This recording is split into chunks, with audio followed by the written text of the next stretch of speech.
Morning class 8। इसके पहले वाले लेक्चर में ज्योग्राफी में हम लोगों ने क्या किया था, रिसोर्स, और तुम्हें मटेरियल भी भेजा गया है। मटेरियल को खूब बढ़िया पढ़ लो और जो क्वेश्चंस उसमें लिखाया गया है उसको फिर अपने लिख के भेजोगे, ठीक है। अब जैसे मैं समझा भी देता हूँ। पहला टर्म क्या था, वाटर रिसोर्स, ठीक है। तो रिसोर्स दुनिया में जितनी चीज़ें हैं जो हम लोग के काम आती है, हम लोग की ज़रूरतें पूरा करते हैं, उससे रिसोर्स बोलते हैं, ठीक है। दूसरा क्वेश्चन क्या था, name 3 main characteristic of resource. Resource का गुण क्या है। पहला गुण क्या है, यूटिलिटी लिखाया गया था। यूटिलिटी मतलब उपयोगी होना चाहिए। दूसरा, अवेलेबल बहुत ज़्यादा नहीं है, लिमिटेड अवेलेबिलिटी है। मान लो कि अगर कोयला है, बहुत ज़्यादा नहीं है, खर्च कर देंगे तो बहुत जल्दी ख़त्म हो जाएगा। तीसरा क्या है कि डिप्लीशन होता है उसका, खाली करते हैं हम लोग, मतलब उसको समाप्त करना। ये 3 कैरेक्टरिस्टिक है, इसको लिख के याद कर लो, ठीक है। इसके बाद क्या क्वेश्चन था, टाइप्स ऑफ रिसोर्स। कौन कौन था, नेचुरल रिसोर्स। नेचुरल रिसोर्स में जो भी चीज़ भगवान जी दिए हैं, क्षिति, जल, पावक, गगन, समीरा, फिर फॉरेस्ट दिए हैं, फिर मिनरल्स दिए हैं, ये सब किस में आएगा, नेचुरल रिसोर्स। उसके बाद क्या था, मैन मेड रिसोर्स या ह्यूमन रिसोर्स। जो तुम बनाते हो, घर बनाते हो, स्कूल बनाते हो, हॉस्पिटल बनाते हो, आदमी जो बनाता है, ये ह्यूमन रिसोर्स, ठीक है। और ह्यूमन रिसोर्स जो है मैन मेड हो गया। उसके बाद एक और टर्म है ह्यूमन रिसोर्स। आदमी जो है पढ़ लिख के कुछ गुण डेवलप कर लेगा और उस गुण से कुछ पैसा कमाएगा, तो उसको ह्यूमन रिसोर्स बोलते हैं। जैसे डॉक्टर हो गए, वो क्या डेवलप किया, पढ़ाई किया, मेडिकल, बाकी सब डॉक्टरी के बारे में सीखा, तो वो ह्यूमन रिसोर्स। 3 रिसोर्स है। चलिए, उसके बाद अगला क्वेश्चन क्या था कि जो रिसोर्स है उसके ओरिजिन के हिसाब से क्लासिफिकेशन करना था। बायोटिक तो बता दिए थे, एबायोटिक को बताया गया था। तो बायोटिक रिसोर्स क्या है, जो जितना लिविंग थिंग्स दुनिया में उपस्थित है, बायोटिक, और जितना नॉन लिविंग थिंग्स वो क्या हो गया, एबायोटिक। किस बेस पर इसको हमने किया, बेसिस ऑफ ओरिजिन। सब लिखाया गया, सब मटेरियल तुम्हारे पास है, सिर्फ मैं एक बार समझा रहा हूँ। उसके बाद क्या था, नेचुरल रिसोर्स, एग्जॉस्टिबिलिटी, ख़त्म होना। कोई जल्दी ख़त्म होता है, कोई देर से ख़त्म होता है, ठीक है। और कोई जल्दी बनता है, कोई देर से बनता है, ठीक है।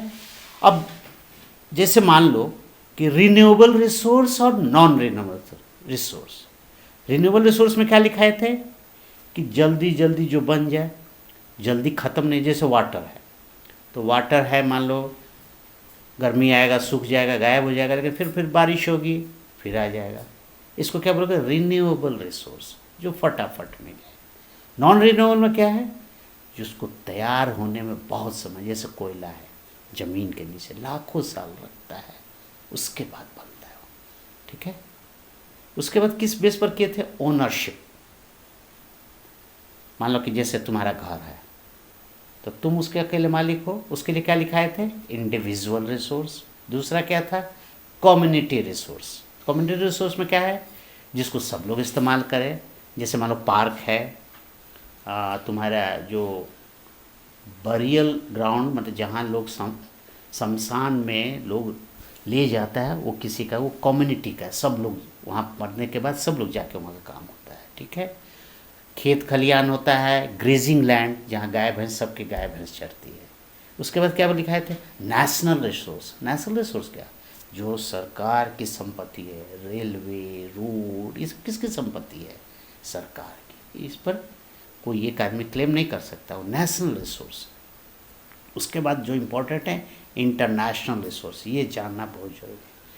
तो किसी भी देश के किनारे, जो समुद्र के किनारे है, तो 200 किलोमीटर तक वो उस देश के लोग उपयोग करते हैं। उसके बाद जो समुद्र का पानी है, उस पर मतलब इंटरनेशनल ऑर्गेनाइजेशन के कुछ ऑफिस है जिस पर कमांड रहता है, वहाँ का इस्तेमाल हो। इंटरनेशनल रिसोर्स समझ में आया, वहाँ जाकर कोई मछली नहीं मार सकता है, जो तुम्हारा सीमा है उसी में रहो। ये किस बेसिस पर किए थे, ओनरशिप, मालिक कौन है, ठीक है।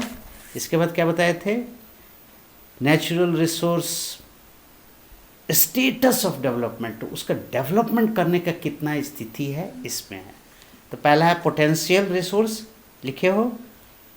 ये पोटेंशियल रिसोर्स मतलब जैसे मान लो कि किसी खास जगह पर, क्षेत्र में अगर कोई रिसोर्स है और उसका पूरा इस्तेमाल नहीं हुआ है तो उसको पोटेंशियल, जैसे मान लो कि तो दो एग्जांपल दिया था, गुजरात में, राजस्थान में, वहाँ पर गुजरात में हवा बहुत चलती है तो वहाँ से विंड एनर्जी हम लोग पैदा कर सकते हैं, बना सकते हैं, सोलर एनर्जी बना सकते हैं। बहुत धूप है और लेकिन अभी उसका पूरा यूटिलाइज नहीं किया, तो पोटेंशियल रिसोर्स मतलब रिसोर्स है लेकिन उसका हम लोग पूरा इस्तेमाल नहीं किया, तो ऐसे एनर्जी को क्या बोलोगे, रिसोर्स को पोटेंशियल। उसके बाद कहता है डेवलप्ड रिसोर्स, पर जिस रिसोर्स जहाँ पर जो रिसोर्स का फुल यूटिलाइज कर लिए वो डेवलप्ड रिसोर्स। उसका कहता है स्टॉक रिसोर्स। स्टॉक रिसोर्स में मतलब स्टॉक समझते हो ना, तुम्हारे पास बंद है, तुम्हारे पास ऐसी चीज़ है जो तुम्हारे पास है लेकिन तुम उसका बिल्कुल इस्तेमाल नहीं कर पा रहे हो क्योंकि तुम्हारे पास टेक्नोलॉजी नहीं है। जैसे मान लो कि पानी है, तो पानी किससे बनता है, तुम लोग 8 में गए तो मान लो मैं हाइड्रोजन एंड ऑक्सीजन से। तो अगर हमारे पास कोई व्यवस्था रहता है तो हाइड्रोजन ऑक्सीजन को अलग करके तो हम फ्यूल बना सकते थे, हाइड्रोजन से गाड़ी चला सकते थे, लेकिन अभी मेरे पास टेक्नोलॉजी नहीं। तो ऐसे रिसोर्स को क्या बोलते हो, स्टॉक रिसोर्स। ठीक है, एक है। उसके बाद क्या है, रिजर्व रिसोर्स। अभी रिजर्व रिसोर्स में क्या है, तुम्हारे पास टेक्नोलॉजी भी है, रिसोर्स भी है, लेकिन तब भी उसका फुल यूटिलाइज नहीं कर पा रहे हो। समझ में, जैसे हाइड्रो प्रोजेक्ट्स है, ठीक है, रिवर वाटर है, उसमें इलेक्ट्रिसिटी तुम बना सकते हो, लेकिन हाइड्रो प्रोजेक्ट्स अभी नहीं बनाए हो। अगर तुम्हारे पास और टेक्नोलॉजी और डेवलप करके उसको बनाओगे तो रिजर्व रिसोर्स को इस्तेमाल कर सकते हो। ठीक है, इसके बाद था नेचुरल रिसोर्स को on the basis of distribution. एक रिसोर्स होता है जो लोकल रिसोर्स होता है, जो कुछ खास जगह पर उपलब्ध है, उसको लोकलाइज्ड। और एक और था जो सब जगह है, जैसे सूरज है, हवा है, इसको क्या बोलोगे, यूबिक्विटस। ये सिर्फ क्लासिफाई करने के लिए किया गया, ये सिर्फ नाम तुमको याद करना है, तुम अपने नोट्स में देखोगे और उसको करोगे। बस इतना चीज़ है, आगे कल हम लोग दूसरे चीज़ पर करना है। ठीक, ओके, थैंक यू।